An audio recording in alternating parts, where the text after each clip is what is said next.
Of course మీరు it is amazing to see Dilip గారు, మీరు వరంగల్ నుంచి how you evolved into national figure now, international figure actually to be honest, because India's fielding coach అంటే ప్రపంచవ్యాప్తంగా ఉండే cricket teams అందరికీ వాళ్ళ మీరు సుపరిచితులు.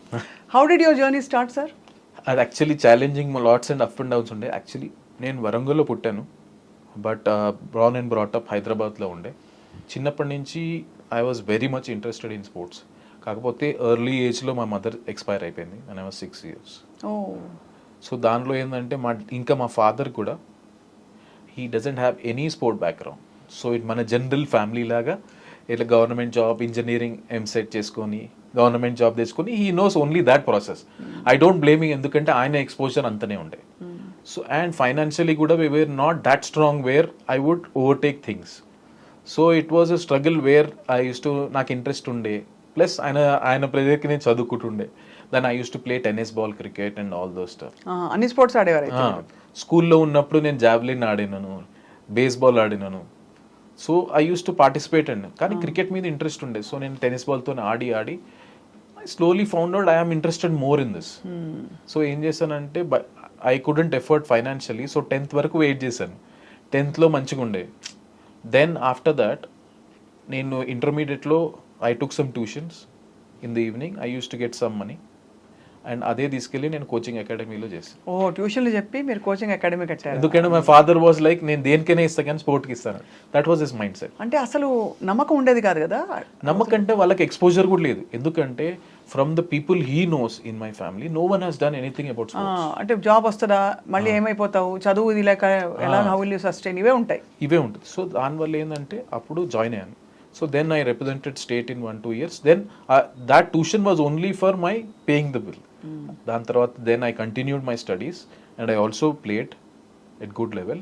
Dan tarvata then in 2004 oka coaching course ochindi. Then I wrote for my knowledge, just to improve my knowledge kosam emana nem manchi cricketer aithe emana kotta ideas ostayani I just wrote. So dantlo nenu top 3 lo unde. So ఇది ప్రాసెస్లో ఏంటంటే నేను ఆడేటప్పుడు కూడా చిన్న బాబులకు ఉంటే knocking చేపిస్తాను. I use to enjoy them, వాళ్ళు మంచిగా చేస్తున్నారు. సో తర్వాత ఏమైందంటే నెక్స్ట్ 3-4 years పర్ఫామ్ చేసినా కానీ ఫర్ వేరియస్ రీజన్ నా సెలెక్షన్ కాకపోయారు కల్లా. Then I have to take that decision నా లైఫ్లో. ఆబ్వియస్లీ ఇంట్లో నుంచి ప్రెషర్, ఏం చేస్తున్నావు, టైం వేస్ట్ చేస్తున్నావు, పైసలు అది ఇది అని, where your life is going. In between ఏమైందంటే అప్పుడు నేను ఆలోచన ఏం చేయాలి. So in 2007 I wrote my level 2 exam. మా కోచింగ్లో 1, 2, 3 ఉంటుంది, ఇండియాలో 3 హైయెస్ట్. 2007 చేశాక then I got a job in HCA academy Hyderabad. 2007లో వచ్చింది. They use to pay me some nominal money, but that was my first step. So అలా అయిపోయాక నేను I use to play for Deccan Chronicle team. మీరు ఇలా క్రికెట్లోకి వచ్చేస్తుంటే మరి డాడ్ ఏమన్నారు? ఆబ్వియస్లీ ఇంట్లో ఆబ్వియస్లీ ఎప్పుడు ప్రెషర్ ఉంటుండే. అప్పుడు కూడా ఎందుకంటే ఏం చేస్తున్నాం, ఎందుకంటే స్టిల్ ఫైనాన్షియలీ మనం ఏం చేసలేం, వాళ్ళకి స్పోర్ట్తో సంబంధం లేదు కదా. It was a big long journey, ups and downs are common. So దానివల్ల ఏంటంటే 2007 నుంచి అలా చేసుకొని 2009లో Deccan Chronicle as by Deccan Chargers team in IPL. So అప్పుడు నాకు ఫస్ట్ ఎక్స్పోజర్ వచ్చింది విత్ దాని టీమ్. I was an assistant fielding coach for Mike Young and Trevor Penny ఉండే ఆ 2 years. సో నాకు ఫైనాన్షియల్ బెనిఫిట్ కాకపోయినా ఆ ఎక్స్పోజర్ ఆ ఎర్లీ ఏజెస్ ఆఫ్ మై కోచింగ్లో చాలా వచ్చింది నాకు. సో ఈ సైమల్టేనియస్లో నేను 2010లో level 3 కంప్లీట్ చేశాను. సో నాకు ఈ 2009 నుంచి 2019 వరకు NCA ప్రతి ఇయర్ నాకు zonal camp under 16, under 19 women's ఏదో క్యాంప్ ఇచ్చేటోళ్ళు. ప్లస్ HCAలో నాకు అండర్ 14 నుంచి రంజీ ట్రోఫీ వరకు డిఫరెంట్ ఏజ్ గ్రూప్లో అసిస్టెంట్ కోచ్, ఫీల్డింగ్ కోచ్గా చేశాను. సో NCA ఎక్స్పోజర్, ఇక్కడ HCA ఎక్స్పోజర్ రెండు కలిపి గుడ్ 12 years ఆఫ్ ఎక్స్పోజర్ వచ్చింది. సో దీనివల్ల ఏంటంటే నా ఫస్ట్ బ్రేక్ త్రూ 2017లో వచ్చింది. అప్పుడు ఇండియా ఏకి బంగ్లాదేశ్కి జిమ్ఖానా గ్రౌండ్లో మ్యాచ్ ఉంది. సో దానికి అసిస్టెంట్ కోచ్గా ఫస్ట్ BCCI నేను వేసుకోగలిగాను.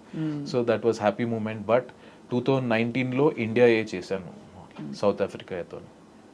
ఆ పీరియడ్లో ఇలా జర్నీ స్టార్ట్ అయ్యి 2019లో ఇంటర్వ్యూ వచ్చింది. I just attended. నేను ఎట్లా అంటే interview for Indian fielding coach అనే. ఓకే. నేనేం చేస్తానంటే నా ఎక్స్పీరియన్స్ కోసం వేస్తామని నార్మల్గా నేను పెట్టాను. ఫస్ట్ ఇంటర్వ్యూలో I ended up being 3rd in India. దాని తర్వాత 2021లో మళ్ళీ వచ్చింది 2 years తర్వాత నేను అప్లై చేసి I was the first in India. అలా ఈ మధ్యలో కోవిడ్ వచ్చింది. కోవిడ్లో ఏమైందంటే దేవర్ 2 teams. ఒకటి ఇంగ్లాండ్లో ఉండే, ఇంకో టీం రాహుల్ ద్రావిడ్ రాహుల్ ద్రావిడ్ శ్రీలంకలో ఆడి. That was my official Indian cricket team first jersey వేసుకోగలిగాను. How did you feel? నాకు ఈ రోజు కూడా గుర్తుంది, 18th June 2021 శ్రీలంక ప్రేమదాస స్టేడియంలో నా ఇండియా డ్రెస్ వేసుకొని చూస్తుంటే ఒకసారి అంతా నాకు అనిపించింది, ఇన్ని రోజులు కష్టం, my mother expire, my father, ఈ హర్డల్స్ ఇవన్నీ దాటి you have reach some stage something in life అని సాటిస్ఫాక్షన్ ఫీలింగ్ వచ్చింది. ఆ ఇండియా వేసుకున్నందుకు ప్రౌడ్ అంది.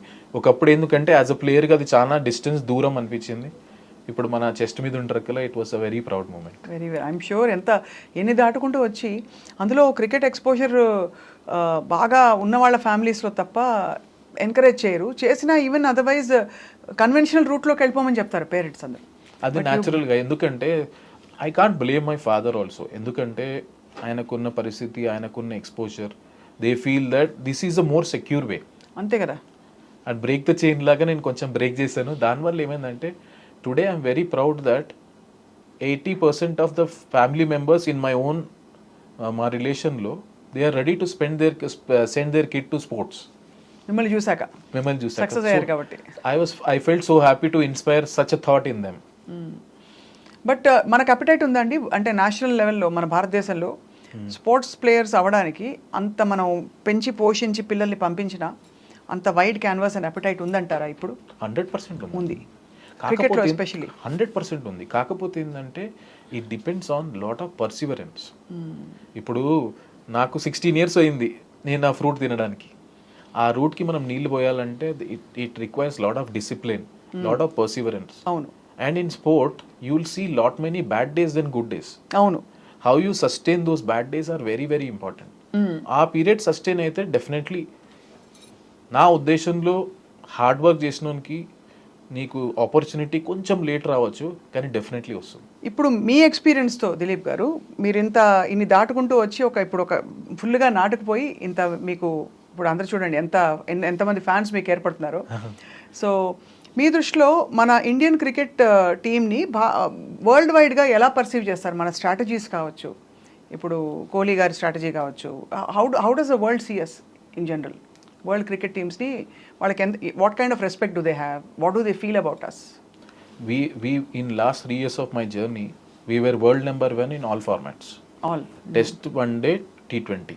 సో అక్కడే చెప్తుంది ఏంటంటే we dominated all over.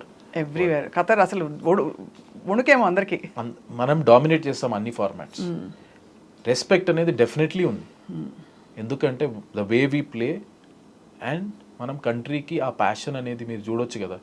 ఇప్పుడు ఈ వరల్డ్ కప్ గెలిచిన తర్వాత మీరే చూస్తారు how much dear it was win a world cup to India అనేది అన్ని ప్లేయర్స్లో చూసారు మీరు. సో రెస్పెక్ట్ డెఫినెట్లీ ఉంది and we're dominating most of the times. మీరు అందరు మిస్ అయ్యింది ఏంటంటే అందరూ వరల్డ్ కప్ గురించే మాట్లాడతారు. మనం ఓడిపోయినాం, ఒకటే గెలిచినాం 14 years తర్వాత. కాకపోతే ఇప్పుడు మీరు ఒక్కసారి వెనక తీరండి, మనం WTCలో ఫైనల్ ఆడాం, T20 2022లో సెమీఫైనల్ ఆడాం, వన్ డే వరల్డ్ కప్లో ఫైనల్ ఆడాం, ఇది గెలిచాం. అంటే most of the time we're ending up playing on final. అంటే we're consistent throughout for longer period. So finals కి వరకు రావడం అంటేనే పెద్ద achievement. So that means consistent. ఒక ఫార్మాట్ ఒక టోర్నమెంట్ కాదు, కన్సిస్టెంట్ గా అన్ని టోర్నమెంట్లు అన్ని ఫార్మాట్లు మనం ఫైనల్ వరకు వెళ్తున్నామంటే that consistency shows that how we are dominating in all formats. No yeah, it makes sense. మీరు అన్న analysis is very very sound. And అందుకే కదా ఈ ఫీల్డింగ్ మెడల్ కూడా కొంచెం మీరే డిఫరెంట్ గా. సో నాకేమనిపించింది అంటే ఒక ఫీల్డింగ్ మెడల్ తీసుకొచ్చి ఫీల్డింగ్ మనం ప్రాధాన్యత ఇవ్వాలంటే దాన్ని మనం ప్రాపర్గా ఎంకరేజ్ చేయడం కూడా మన బాధ్యత, ఎస్పెషల్లీ యాజ్ అ ఫీల్డింగ్ కోచ్గా. సో నేను ఆలోచించాలి, I thought something we need to bring up to encourage them. Right.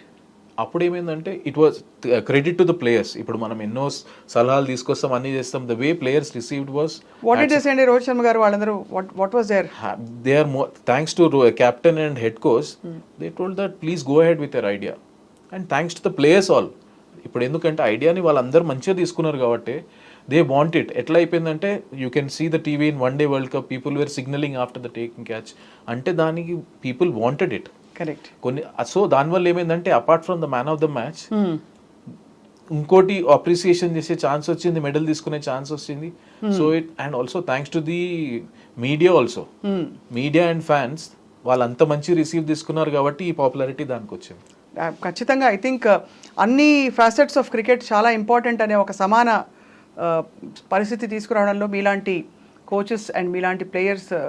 కానీ దీనివల్ల నాకు నేర్చుకుంది ఏంటంటే some times doing the smallest thing of appreciating the good things what you have done, మీరు appreciate చేసినప్పుడు అది దానికి చాలా వాల్యూ ఉంటుంది. అండ్ నేను చెప్పాలంటే ఆ మెడల్ నేను చేసింది అది. కాకపోతే ఏంటంటే బికాస్ నేను ఫీల్డింగ్ కోచ్ కాబట్టి దాంట్లో స్పెసిఫిక్ ఏరియాలు కొంచెం తీసుకొని ఎక్స్ప్లెయిన్ చేసి వాళ్ళకు ఇచ్చినందుకు ఇట్ వాస్ వెల్ రిసీవ్డ్.